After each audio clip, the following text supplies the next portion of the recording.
नित्य पूजित हुनुभएका भगवान श्री पशुपतिनाथ एवं समस्त स्थापित देवगण, नेपाली सांस्कृतिक तथा आध्यात्मिक केन्द्र एनसीएससीद्वारा आयोजना गरिएको यो श्रीमद् भागवत महापुराण चतुर्मास कथा प्रवचन श्रृङ्खलामा प्रतिदिन भागवती कथालाई श्रवण गरिरहनुहुने परम आदरणीय भक्तवृन्द, आज हामीहरूले तृतीय स्कन्धका 30औं अध्यायको मूल पाठ पारायण श्रवण गरेका छौं र कथामा प्रवेश गर्दैछौं। माता देवहूति, जसलाई परमात्मा श्रीहरिले कपिल देवका रूपमा अवतरित भएर सांख्य ज्ञान भक्तिका महिमा, प्रकृति पुरुषका विवेचना र भक्तिका स्वरूपका विवेचनाहरू गर्दै होइबक्सन्छ। यही कथा मैत्रेय नाम गरेका महामुनिले विदुरजीलाई पनि बताउँदै होइबक्सन्छ र हामीहरू पनि श्रवण गर्दैछौँ। पूर्व प्रसङ्ग रहेको छ, माता देवहूति जब आफ्ना पति कर्दम ऋषिले पुत्रको जन्म पश्चात पुत्रलाई भगवानको स्वरूप मानेर साष्टाङ्ग दण्डवत गर्दै उनै भगवान कपिल देवले दिएको मार्गदर्शनद्वारा जङ्गलमा गएर मोक्ष पद प्राप्ति गर्नुभयो। यता आफ्ना पुत्रका शरणमा पर्नुभएकी माता देवहूतिले भागवत विषयमा जिज्ञासा राख्नु भएको छ र भगवानले अनेक प्रकारका भागवत भक्तिका महिमाहरू उपदेश गर्दै होइबक्सन्छ। यसै प्रसङ्गमा हामीले श्रवण गर्यौं सांख्य ज्ञानको विवेचना, प्रकृति पुरुषका विवेचना, जसमा स्वयं पांच भौतिक पंच तन्मात्रा, ज्ञानेन्द्रिय, कर्मेन्द्रिय, मन बुद्धि चित्त अहंकार अनि मन बुद्धि चित्त अहंकारका उपास्य देवताहरू अगाडि गएर चाहिँ प्रकृति तत्व, प्रकृति भनेको अविद्या र मायाको स्वरूप हो र त्यसलाई पार लगाउने विषय, अनि पुरुष तत्व परमात्मा तत्व, जसको अनुभवद्वारा आत्माले परमात्मालाई प्राप्ति गरेर परम आनन्दको अनुभूति गर्दछ। यस्तो प्रसङ्गलाई हामीले श्रवण गर्यौं र अघिल्लो अध्यायमा हामीले पूर्व दिनमा श्रवण गर्यौं भक्तिको स्वरूप। वास्तवमा भगवानलाई भक्ति गर्नका लागि जब एउटा सात्विक भक्ति हुन्छ, एउटा राजसी भक्ति र तामसी भक्ति, अनि तामसीबाट चाहिँ अझै श्रेष्ठ रूपमा अगाडि बढ्दा राजसीमा जीवात्मा प्रवेश गर्दछ। राजसीबाट अझै अगाडि बढिसकेपछि सात्विक दृष्टिमा जीवात्मा पुग्दछ र सात्विक गुणले युक्त भएको भक्तिलाई अविच्छिन्न गर्दै जाँदा व्यक्ति गुणातीत भक्ति, निर्गुण भक्तिमा प्रवेश गर्दछ। तसर्थ तमोगुणभन्दा रजोगुण श्रेष्ठ छ, रजोगुणभन्दा सत्वगुण श्रेष्ठ छ र सत्वगुणभन्दा पनि अझै माथिको विशिष्ट स्वरूप भनेको निर्गुण स्वरूप परमात्मालाई अनुभव गर्नु हो। त्यस्तो भक्ति गर्नका लागि जीवात्माले चाहिँ अविच्छिन्न प्रयत्न गर्नुपर्दछ र अविच्छिन्न प्रयत्न जसले गर्दछ त्यस्ता जीवात्माले मात्रै निर्गुण भक्ति प्राप्ति गर्दछ। जहाँ प्राप्ति, जुन भगवानलाई प्राप्ति गरिसकेपछि उसले चाहिँ कुनै प्रकारका संसारका वासनाहरूद्वारा दुखी हुनु पर्दैन, परम आनन्दको प्राप्ति हुन्छ। जसरी उपनिषदहरूले रसो वै सह रसमिहि एव लब्ध्वा आनन्दी भवति भनेर भगवान यस्ता रसका खानी होइबक्सन्छ। रसको अनुभव गरिसकेपछि, त्यो परमात्मा तत्त्वको अनुभव गरिसकेपछि संसारमा दुःखको कति पनि लेस मात्रा पनि बाँकी रहन्न र परम आनन्दको अनुभव हुन्छ भनेर बताइएको छ। भने तद अनुरूपको परम आनन्दको प्राप्ति चाहिँ त्यो निर्गुण भक्ति जसले गरेको छ। भक्ति पनि कस्तो भन्दा तैल धारावत भक्ति, जसरी त्यो कोलमा तेल पेल्दाखेरि चाहिँ ठुलो धारा आउँदा पनि सललल तेल आइरहेको हुन्छ, अलिक सानो हुँदा पनि त्यो कन्टिन्यू भइरहन्छ र अति सानो थोरै तेल आइरहेको अवस्थामा पनि त्यो चाहिँ एकरो धारा मात्रै खसिरहन्छ। यसरी तेलको धारा जस्तो अविच्छिन्न हुने त्यस्तो खालको परम भक्ति जसले गरेको हुन्छ, त्यो भक्ति गर्ने जीवात्माले चाहिँ निर्गुण स्वरूप परमात्माको अनुभव गर्न सक्दछ। र त्यस्तो परम भक्तिमा डुबुल्की मारिसकेका, त्यो भक्तिरूपी गङ्गामा स्नान गरिसकेका जीवात्माहरूले संसारमा सारूप्य साष्टि सामिप्य सारूप्यैकत्वमप्युत दीयमानं न गृह्णन्ति विना मत्सेवनं जनाः, जो विभिन्न प्रकारका चाहिँ सारूप्य मुक्ति, सालोक्य मुक्ति, साष्टि मुक्ति अनि सारूप्य मुक्ति, यी सबै प्रकारका एकत्व मुक्ति, यी मुक्तिहरू स्वीकार गर न जीवात्मन। हे मेरा भक्तहरू, यो मुक्ति पद तिमीहरूलाई म दिन्छु, भगवानले स्वयं दिइबक्स्यो भने पनि न गृह्णन्ति, त्यस्ता परमात्माका भक्ति गर्ने भक्तहरूले चाहिँ त्यो मुक्तिलाई पनि स्वीकार गर्नुहुन्न, मुक्ति पनि तुच्छ मान्नुहुन्छ। मुक्ति भएपछि त भगवानका लोकमा गयो, एकैचोटि वैकुण्ठमा गएर विराजित भयो, भगवानका श्री चरणारविन्दको सेवा गर्ने मौकाबाट वञ्चित हुनु पर्यो, भगवानको दिव्य अवतारको दर्शन गर्नेबाट वञ्चित हुनु पर्यो, भगवानले आएर गर्ने अनेक प्रकारका लीलाहरूको दर्शन, त्यसको अनुभव कथा कीर्तन श्रवणबाट वञ्चित हुनु पर्यो। तसर्थ मुक्ति पनि हाम्रो लागि तुच्छ छ भनेर चाहिँ यस्ता प्रकारले भगवानका परम भक्तहरूले भन्नुहुन्छ। तसर्थ संसारमा भगवानले अनन्त जीवहरू आफ्ना माया शक्तिद्वारा सृष्टि गरिबक्सेको छ। त्यसमा जसरी अचेतन, अब जन्मता 84 लाख जन्म बताइएका छन्, स्थावरम विंशतिर्लक्षम जलजम नवलक्षकम कृमिच्च रुद्रलक्ष्यम स्यात् 10 लक्षम च पाक्षिण 30 लक्षम पशूनां च 4 लक्षम च वानराः तत्पश्चात् मानुषम प्राप्य शुभ कर्माणि साधयेत्। जस्ता प्रकारले जलका जन्तुहरू 9 लाख पल्ट। अब ती जलका जन्तुमा कति खालका जलका जन्तु होलान्, ती सबै जन्महरू चाहिँ त्यो 9 लाख भित्र पर्दछन्। अनि त्यस्तै प्रकारले चाहिँ स्थावर जो लता वृक्ष गुल्म पहाड पर्वत यी सबै प्रकारका जन्महरू चाहिँ स्थावरम विंशतिर्लक्षम यी 20 लाख पल्टका जन्म भने यस्ता अनन्त जन्महरूमा पशुका जन्म 30 लाख पल्ट, त्यस्तै प्रकारले 10 लाख पल्ट पक्षी जातिका जन्म, अनि यस्तै प्रकारले बानर जातिका जन्म 4 लाख पल्ट। यी सबै जन्म जोडेर चाहिँ 84 लाख जन्म पर्दछ। अनि मान्छेको जन्म चाहिँ 84 लाख एक विशिष्ट जन्म हो भने यस्तो जन्म प्राप्ति गरेको मनुष्यले सर्वश्रेष्ठ मनुष्य भएको हुन्छ। किन त भन्दा यहाँ बताउनुहुन्छ जीवा श्रेष्ठा यजीवानाम तथा प्राणभृताम शुभे। जसरी ढुङ्गा माटोको तुलनामा चाहिँ लता वृक्षहरू अलिकति श्रेष्ठ अलिकति उत्तम मानिन्छन्। अनि लता वृक्ष पनि एक प्रकारका जीवै जन्मै भए भने त्यसको तुलनामा श्वास प्रश्वास गर्ने जीवात्माहरू अझै श्रेष्ठ मानिन्छन्। अनि ती श्वास प्रश्वास गर्ने जीवात्माहरूमा पनि इन्द्रियले युक्त भएका जीवात्मा अझै श्रेष्ठ मानिन्छन्। इन्द्रियले युक्त भएकामा पनि स्पर्शको अनुभव गर्ने जीवात्मा अझै श्रेष्ठ मानिन्छन्।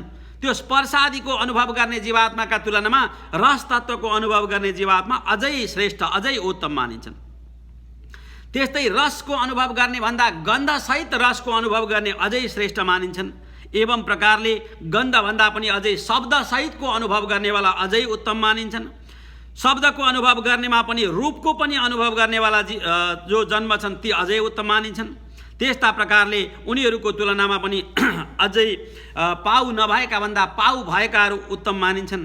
अनि 4 पाउ भएका 4 भन्दा बढी पाउ भएकाहरू मध्येमा 4 पाउ भएका उत्तम। 4 पाउ भएकाहरू मध्येमा पनि अझै 2 पाउ भएका 2 पाउले हिँड्ने मानवहरू अझै उत्तम हुन्छन्।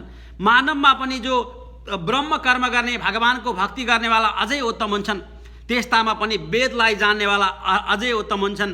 अनि वेदको अर्थसहित जान्नेलाई वाला अझै उत्तम हुन्छन्। अनि अर्थज्ञात संशय चेतः ततो श्रेयान् स्वकर्मकृत। वेदको अर्थसहित जान्ने भन्दा पनि वेदमा अनि त्यो अर्थको अनुभव गर्दै जाँदा यदि काहीँ कुरा बाजियो भने सारा शास्त्रको प्रमाण ल्याएर वेदका अरू ऋचाहरूको पनि अनुसन्धान गरेर अनि शङ्का उपशङ्कालाई समाधान गर्नेवाला अझै उत्तम मानिन्छन्। त्यस्ता प्रकारले संशयलाई समाधान गर्नेमा पनि अझै त्यो सहित स्वकर्मकृत यदि भगवानप्रति अखण्ड भक्ति गरेर कर्मिष्ठ बनेर कर्म प्रति चाहिँ आफू वफादार भएर यदि कोही सत्कर्मी छ अनि आफूले गरेका कर्म भगवानलाई समर्पण गर्दछ भने तिनीहरू अझै श्रेष्ठ मानिन्छन्। भने यसरी एउटा ढुङ्गाबाट प्रारम्भ गरेर एउटा चाहिँ वेदको अर्थसहित जानेर सारा संशयलाई छेदन गर्ने अनि अझै भगवत स्वरूप कर्मको समन गर्ने समनको सारा जीवात्माको व्याख्या गर्दै परमात्मा कपिलदेवले माता देवहूतिलाई हे माताजी ती सबैको सिर्जना कसले गर्यो त भन्दा मैले स्वयं गरेको छु। यो संसारमा मत भयात बाति बात ओयम सूर्यस्तपति मत भयात भक्तिको स्वरूपलाई बताउँदै भगवानले भनिबक्सेको छ। यो संसारमा वायु देवताले चराचरका प्राणीहरूलाई श्वास प्रश्वास गराइबक्सन्छ मेरा अनुग्रहद्वारा मेरा कृपाद्वारा। सूर्यले जगतमा तेज पुञ्ज प्रकाश फैलाइबक्सन्छ मेरा कृपाद्वारा। भने संसारमा जो कर्म भएको छ नैयायिकहरूले भन्नुभएको छ यो संसार भगवानले बनाइबक्सेको। वेदहरूमा बताइएको छ छित्यङ्कुर जस्ता प्रकारले एको देवो विश्वस्य कर्ता भुवनस्य गोप्ता भनेर एउटै यस्ता परमात्मा होइबक्सन्छ। सारा विश्वका कर्ता पनि उनै परमात्मा र सारा विश्वका रक्षक पनि उनै परमात्मा वेदका मन्त्रहरूले भन्दछन्। न्यायशास्त्रमा क्षित्यङ्कुरादिकम कर्तृजन्यम कार्यत्वात् घटवत् भनेर अनेक प्रकारका पृथ्वीहरूमा उत्पन्न हुने बीज बिजनहरू लता वृक्षहरू आदिको हेरेर यी अनि सूर्य उदय अस्त हुने क्रमहरूलाई हेरेर ऋतुहरूको परिवर्तन हुने विषयलाई हेरेर वर्षा र त्यस पछाडि गर्मीका यी विभिन्न प्रकारका समय चक्रको परिवर्तन हुने क्रमलाई हेरेर मान्छेको जीवन जन्मिएदेखि बाल्यावस्था पौगण्ड अवस्था शैशव अवस्था त्यस पछाडि गएर चाहिँ यौवनावस्था अनि वार्धक्यावस्था उत्तर वार्धक्यावस्था अनि अन्त्यावस्था यो सबै प्रकारको अवस्थालाई हेरेर यो कर्म गर्नेवाला, यो सबै चक्र चलाउनेवाला कोही न कोही कर्ता छ भनेर चाहिँ स्वभावैले भन्न सकिन्छ।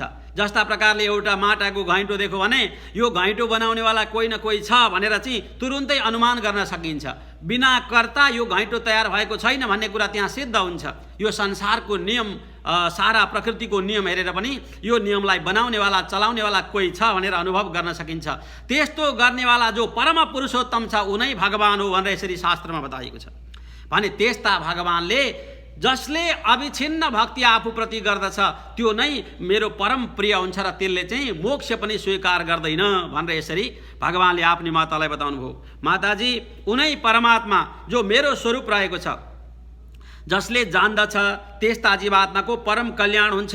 यदि आफ्नो यद अध्रुवस्य देहस्य सानुबन्धस्य दुर्मते ध्रुवाणी मन्यते मोहात् क्षेत्रवशोनि च। यो सबै कुरालाई शास्त्रले बताएको छ। यो सबै कुरा जानेर सुनेर अनुभव गरेर पनि अध्रुवस्य देहस्य यो नाशवान शरीरप्रति चाहिँ मोहित भएर यो शरीर चाहिँ नित्य हो भन्ने यदि कसैले सम्झिन्छ, भोलि मर्नुपर्छ भन्ने कुरा कसैले भुल्दछ, अनि यो अनित्य शरीरलाई नै नित्य सम्झेर चाहिँ यसकै पालन पोषण भरणमा मात्रै यदि कोही लाग्दछ भने दुर्मति, त्यो जति दुर्बुद्धि चाहिँ संसारमा कोही छैन माताजी भनेर यसरी भगवानले भन्नुभयो। जन्तुर्वै भवे तस्मिन् याम याम योनि मनुव्रजे तस्याम तस्याम च लभते निवृत्तिं च विरज्यते। संसारमा मोहमा फसेका, काम क्रोध लोभ मोहले चाहिँ मस्त भएका त्यस्ता जीवात्माहरू नाशवान शरीरलाई चाहिँ आफ्नो सम्झेर, नित्य सम्झेर, कुबुद्धिका बसमा परेर अनि मेरो धन भनेर, मेरो घर भनेर, मेरो दौलत भनेर, मेरो मान सम्मान भनेर, मेरा विभिन्न प्रकारका इज्जत प्रतिष्ठा, व्यापार वाणिज्य, परिवार, इष्टमित्र, नातागोता यी सबै भनेर त्यही विषयप्रति मात्रै यदि आसक्ति हुन्छ अनि त्यही विषयमा पत्नी पुत्र परिवार आदिको भरण पोषणमा अनि त्यही विषयप्रति चाहिँ उनीहरूको खुसीका लागि मात्रै यदि आफू लाग्दछ र आत्मकल्याणको मार्गलाई चाहिँ यदि भुल्दछ भने यहाँनिर विचार गर्नुपर्ने के छ भने यी सबै कुरा छोडेर त्यसो भए आत्मकल्याणमा मात्रै लाग्ने त भन्दा त्यो पनि होइन। सबैलाई खुसी बनाउँदै पनि आत्मकल्याणको मार्ग पनि भुल्नुहुन्न भन्ने कुरा चाहिँ सबैभन्दा इम्पोर्टेन्ट छ। भने हामीले संसारमा परिवारमा सुख आनन्दको अनुभव गराउनु यो अनिवार्य कर्तव्यभित्र पर्दछ। यी सबै कर्तव्यहरूको पुरा गर्दै कर्तव्यहरूलाई पालन गर्दै पनि यदि आफूले चाहिँ आत्मकल्याण पनि गर्नु छ, भोलि मैले चाहिँ यो शरीर छोड्नुपर्ने हुनाले संसारबाट शरीर उठिसकेपछि चाहिँ मोक्षका लागि मैले गर्नुपर्ने कर्तव्य गर्न बाँकी नै छ भन्ने कुरा यदि कसैले भुल्दछ भने त्यो चाहिँ मूढधि भन्नुहुन्छ, अति मूर्ख बुद्धि भएको हो। त्यस्ता जीवात्माले अनेक प्रकारका दुःख पाउँदछ अनि महाभयङ्कर नरकहरूमा पर्दछ। हिंसा वृत्तिद्वारा जब परिवारलाई चाहिँ पालन पोषण गर्ने कर्ममा, उनीहरूलाई सुखी बनाउने कर्ममा यदि आफूले सोचे जस्तो कर्म गर्ने सकेन भने अनि मान्छे के गर्छ भन्दा दुःखको शिकार बन्दछ। पुष्णाति येषां पोषेण शेष भुग्यत्यदः स्वयं। अब त सुखी तुल्याउने उद्देश्यमा उसले चाहिँ कुकर्महरू गर्न पछि पर्दैन। जब मान्छेलाई चाहिँ दुःख विपत्ति आइलाग्दछ, दुःख विपत्तिलाई टार्नका लागि सारा शास्त्रका नियम आचरणहरूलाई उसले तोड्दै जान्छ अनि झन् भनौँ झन् पाप बढ्दै जान्छ, झन् अधर्म बढ्दै जान्छ। अब त यस्तो प्रकारले अधर्म गर्दै अनि नरकको भागीदार बन्दछ। तसर्थ जबसम्म भगवानको कृपा हुन्न, जबसम्म भक्ति मार्गलाई आश्रय गरेर मोक्षका लागि जीवात्माले कर्म गर्दैन तबसम्म उसले संसारका दुःखमा परिरहन पर्दछ। त्यही भएर सबै प्रकारका कर्तव्यलाई पुरा गर्दै परिवारमा सुख समृद्धि ल्याउने, पत्नी पुत्र आदिलाई चाहिँ सुखी तुल्याउने, आफू स्वयं सुखी भन्ने यी सबै विषयलाई स्मरण गर्दै पनि आखिरी आत्मकल्याणको मार्ग के हो त? भक्तिको स्वरूपलाई अनुभव गरेर यदि ईश्वरको भजनमा अध्यात्म जगतमा प्रवेश गर्दैन अनि धार्मिक क्रियाकलापहरू जो हाम्रा शास्त्रहरूले यमका, हामीले अष्टाङ्ग योगको विषय श्रवण गऱ्यौँ जसमा यमका, नियमका, आसनका, प्राणायामका, प्रत्याहारका, धारणाका, ध्यानका, समाधिका यस्ता विशिष्ट महिमाहरू जहाँ बताइए ती सबै कुराहरूलाई अनुसरण गर्दैन भने त्यसको जीवन चाहिँ दयनीय बन्दछ। त्यस्तो अवस्थामा चाहिँ तत्राप्यजात निर्मेदो म्रियमाण स्वयंभृते जैरोपात वैरूप्यो मरणाभिमुखो गृहे। भगवानले भन्नुहुन्छ त्यो दुःख विपत्तिमा परेको जीवात्मा आत्मकल्याणको बाटो पत्तै लगाउन नसकिकन एकैचोटि मरणको अभिमुख बन्दछ, प्राण जाने ठाउँमा पुग्दछ। किनभने आयु भनेको त कस्तो छ भन्दा भगवानले संसारमा जन्म दिबक्स्यो, अब त जन्मिनु पहिलो हो, पहिचान हो। जन्मेपछि चाहिँ कसैको नाम राम रह्यो, कसैको श्याम रह्यो, कसैको चाहिँ कमल रह्यो, कसैको हरि रह्यो, कसैको गोविन्द, रीता, सीता, गीता आदि नाम रहँदै गए। यो दोस्रो पहिचान सुरु भयो। जन्मिनु पहिलो, अब त पहिचान हुनु सुरु, दोस्रो भयो बढ्न लाग्नु, परिवर्तनशील हुनु, अब त एउटा शक्तिलाई निश्चित रूपमा प्राप्ति गर्नु र योग्यता हासिल गर्नु। आखिरीमा गएर त्यो अघि प्राप्ति गरेको शक्ति फेरि क्षीण हुँदै जानु, घट्न लाग्नु, अन्तिममा नाश हुनु। अन्तिम भनेको के त भन्दा जसरी जन्मनु पहिलो हो भने समाप्ति हुनु अर्को अन्तिम हो। जातस्य ध्रुवम मृत्यु ध्रुवम जन्म मृतस्य छ भने यस्तो अवस्थामा मरणाभिमुखो गृहे, अन्तिम लक्ष्य भनेको त मरण नै हुन्छ। जब मरणमा अवस्थामा पुग्दछ, अब त बाँचुन्जेल कुनै प्रकारका सत्कर्म गरेको छैन, मोक्षका लागि कुनै उपायलाई अवलम्बन गरेको छैन, अनि मर्ने बेलामा अटालिन लाग्दछ जीवात्मा। वायुनोत्क्रमतोत्तर कफ समृद्ध नाडीक, कफहरू अवरुद्ध हुन्छन्, नाडीहरू सबै चाहिँ मलिन बन्दछन्, श्वास प्रश्वास एकोहोरो हुन लाग्दछ, अनि कण्ठे घुर घुरायते, अब त प्राण जाने अन्तिम प्राण घोष चल्न लाग्दछ। अब त मृत्युशय्यामा शयन गरेको छ। त्यस्तो अवस्थामा ओ मेरा बन्धु बान्धवले पो मलाई केही गरिदिन्छन् कि, सुखको अनुभवको गराइदिन्छन् कि भनेर चाहिँ बार बार उसले त्यो स्मरण गर्दछ। तर त्यो मृत्यु पासमा पुगिसकेको जीवात्मा आफ्नो सारा शरीरको इनर्जीलाई, त्यो तेजलाई, सामर्थ्यलाई गुमाइसकेको जीवात्मा अन्तिम समय कोही कुनै कर्म गर्न सक्ने अवस्थामा हुन्न। आफूले त शक्ति हुन्जेल सारा कुटुम्ब परिवार इष्टमित्रको भरण पोषण गरो, अन्तिम अवस्थामा चाहिँ जस्ता प्रकारले एउटा गृहपाल घरपालुवालाई कसैले चाहिँ भोजन आदि दिन्छन्, त्यस्तै प्रकारले चाहिँ त्यो घरपालुवालाई दिएको भोजन आदि जस्तै आफूलाई पनि कसैले कृपा गरेर दिएको भोजनद्वारा उसको चाहिँ जीविकोपार्जन भएको हुन्छ। ती सबै कुरा सम्झेर ऊ रुन लाग्दछ। एवं कुटुम्ब भरणे व्यापृतात्मा जितेन्द्रिय म्रियते रुदतम स्वानम मुरु वेदनयास्तधे। भगवानले भन्नुभयो यसरी संसारको भरण पोषणमा मात्रै मस्त भएर आध्यात्मिक कल्याण आत्मकल्याणको मार्गलाई भुलेका जीवात्माहरू प्राण जाने बेलामा नि रुँदै रुँदै ओहो मेरो त जीवन बर्बाद भएछ, अब म त केही गर्न सक्ने अवस्थामा पनि छैन, मेरो त मोक्ष पनि नहुने भयो, मर्ने बेलामा म नरकमा जाने भए भनेर दुःखी भएर रुन लाग्दछ। त्यस्तो अवस्थामा यमदूतौ तदा प्राप्तो भीमो सर्वविशेक्षणौ सदृष्ट्वा त्रस्त हृदय सकृण मूत्रम विमुच्यते। प्राण जाने बेलामा अब जब जीवनभर सत्कर्म गरेका छैन, भगवानका दूत विमान लिएर त पक्कै आउँदैनन्। सत्कर्म गर्ने भगवानको भक्त छ भने उसका लागि चाहिँ शास्त्रहरूले बताएका छन्, ओ बडा सुन्दर विमान लिएर भगवानका दूतहरू चाहिँ आउनुहुन्छ, अनि पङ्खाले चमरले हम्किँदै हम्किँदै हे सत्कर्मी जीवात्मन आऊ यो विमानमा बस भन्नुहुन्छ। तर असत्कर्म गर्ने अधर्मी जीवनभर जसले चाहिँ सत्कर्म गरेकै छैन, परोपकार के हो, आत्मकल्याण के हो, जीवको उद्धारका लागि गर्नुपर्ने कर्तव्य के हो, यी सबै कुरा भुलेको छ भने त्यस्ताका लागि आउने के त भन्दा यमदूतौ तदा प्राप्तौ, डर लाग्दा यमराजका दूत नै आउने हो। यमराजका दूत आएको त हामीले देख्यौँ न त, हामीले कसैले भनौँला लौकिक चक्षुले त्यस्ता कुरा देख्ने भए त यो सारा शास्त्र अभ्यासका, योगका, प्राणायामका, अनि त्यस पछाडि भक्तिका, ज्ञानका यी सबै विषय शास्त्रमा लेख्नै पर्दैन थियो। यो विषय भनेको त पारमार्थिक गतिको विषय भएको हुनाले अन्तःचक्षुले मात्रै देख्दछ। जसले कर्म गरेको छ उसले फल भोग्दछ। जीवनभर जसले त्यो असत् कर्म गरेको छ, प्राण जाने बेलामा दैवी दृष्टि प्रजायते भनेको छ, अन्तिम क्षणमा देवताको जस्तो संसारलाई देख्न सक्ने दृष्टि त्यो जीवात्मालाई पनि प्राप्ति हुन्छ, अनि उसले देख्दछ। डरलाग्दा आएका यमराजका दूतहरू दण्ड्यम राजभटा यथा, जसरी राजभटाहरूले, राजाका सिपाहीहरूले, सरकारका सिपाहीहरूले कुनै अधर्म गर्ने, चोरी गर्ने, तस्करी गर्ने, बलात्कार गर्ने, अन्यायद्वारा सम्पत्ति आर्जन गर्ने, कुकर्म गर्ने कुकर्मीहरूलाई चाहिँ दण्ड दिँदै दिँदै हातकडी लगाएर चाहिँ लगेर जेलमा लगाइदिन्छन्। आज यमराजका दूतले पनि त्यो अधर्म गर्ने भएको जीवात्मालाई चाहिँ त्यस्तै प्रकारले नयते दीर्घमध्वानम, अति लामो बाटोमा हिँड्नका लागि प्रेरित गर्दछन् र अनि पछाडिबाट दण्ड दिइरहेका हुन्छन्।